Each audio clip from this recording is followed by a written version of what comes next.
Hey everybody, this is TLee, aka the RealRam. Today is September 11th, Patriots Day. So I'd like to take a moment of silence real quick to reflect on the memories of those who lost their lives today.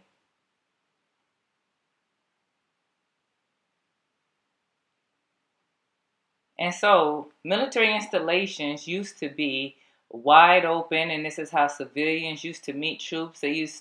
People older than me used to hang out at the NCO club and party and everything. Then when I entered the military, the NCO club used to still be open. Back in Kansas, Fort Riley used to be really open. You used to drive through Fort Riley to get to Manhattan from Junction City and vice versa. But after September 11th, like all that stuff changed. Then they started adding decals to our cars. That's when the inspections on the cars used to take place. Having IDs were far more important and necessary. And so we got a president today that's talking about meeting with the Taliban. And not only is he going to meet with the Taliban, he was talking about bringing them onto a military installation. So he's talking about doing that, talking about taking DOD funds to build this wall that he promised that Mexico was going to build. He started this whole birthism with the former president, and the whole, let's going back to the whole Colin Kaepernick and taking a knee thing about patriotism. I mean, there's nothing more, more upsetting. That's not even the word. But there's nothing more upsetting than your president bringing the Taliban onto a military installation. That's just crazy.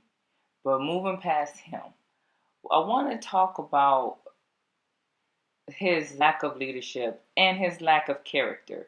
Okay, after all of this, he also wants to talk. He then fires his national security advisor, which leads into the segue to opening up the next series of my videos on Last Chance U, and where I said I wanted to talk about leadership and what I saw there. So our president is constantly firing people, and he's a very emotional person. He has said he knows more than the generals. He knows more than all these other people who are hired to do certain things. So on Last Chance U, Coach Brown, he emotionally fired his one coach.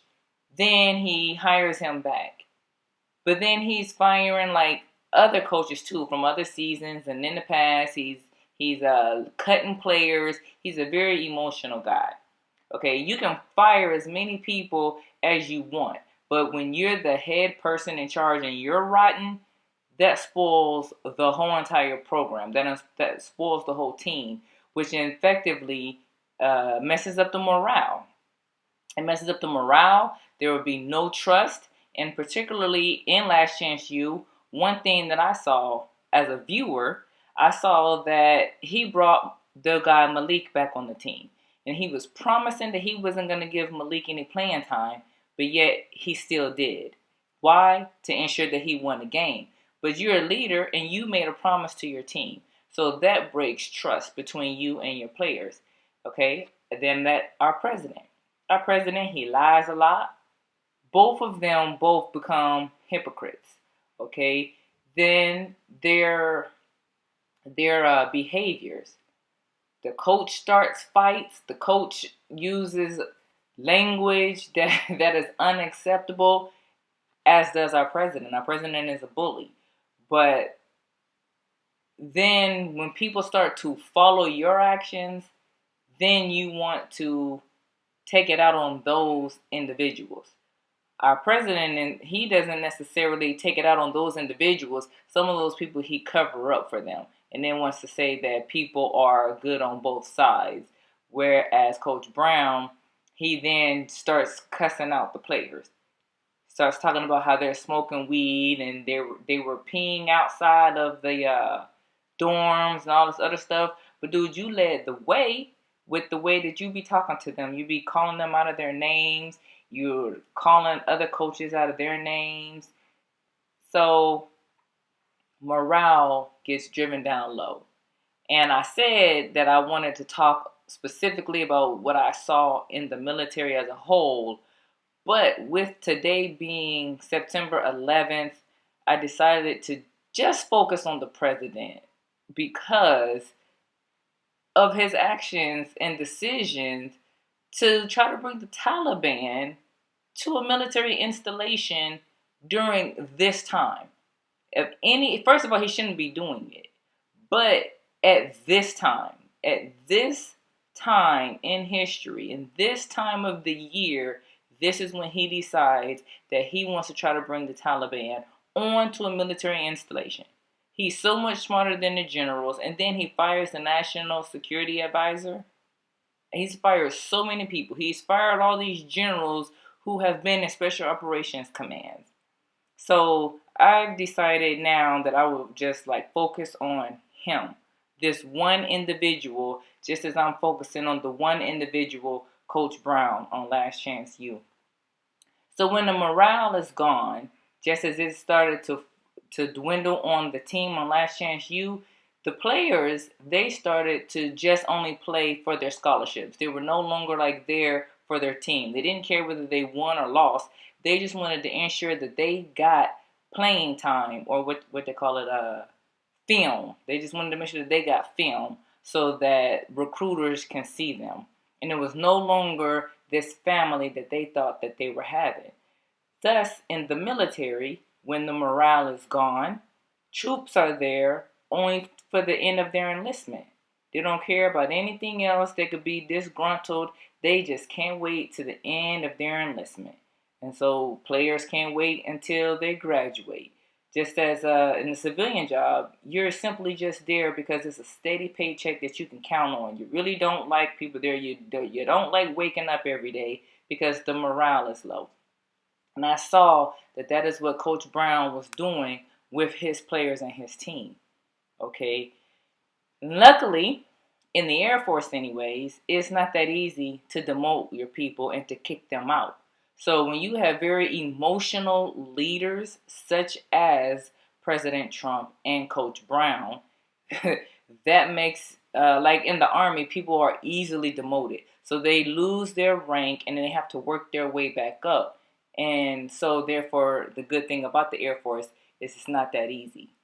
So when you have irrational leaders who want to take everything out, or also what happens is people want to try to keep tally on you. And so every little thing that you do, they're trying to build a case on you. And that's not really, you can't even do that in the Air Force. You can't try to just nitpick at every little thing that a person does. You still have to make a sound and rational decision on what you do. And you have checks and balances.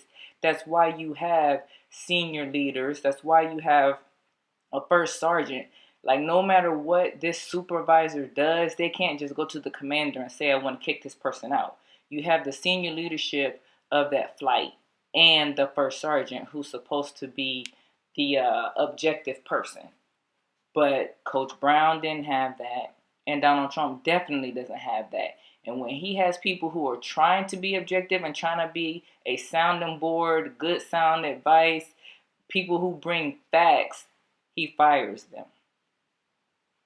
That doesn't even make any sense whatsoever. So I just want to keep this video kind of short. I have other notes about Last Chance U, but I just want to focus real quick on emotional leadership. So I hope that on this day, September 11th, you take the time to sit and reflect on how our lives changed and how the world should be brought together We were brought together back then, but today with this particular president, we've gone backwards. And instead of being able to reflect on this day, unite as one, we have people who are in actual natural disasters right now, and we're still trying to victimize them. We're going ahead and going already calling them criminals, and it's September 11th today. So please take the time to love one another, love your neighbors. Remember what we were doing on this day in 2001. Race didn't matter, religion didn't matter. All that mattered was that we were all Americans. Thank you.